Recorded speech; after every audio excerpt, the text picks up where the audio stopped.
শুরুতে বিসমিল্লাহ বলো। এক লোক ছিল যে নিজের পাপকে খুবই ছোট মনে করত।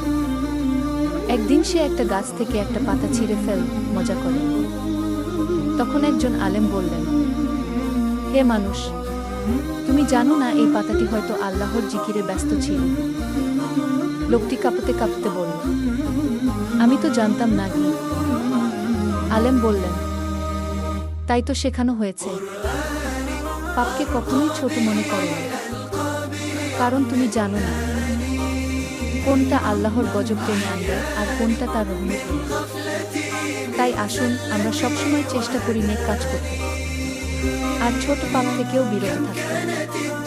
আল্লাহ আমাদের সবাইকে হেদায়েত দান করুন। আমিন।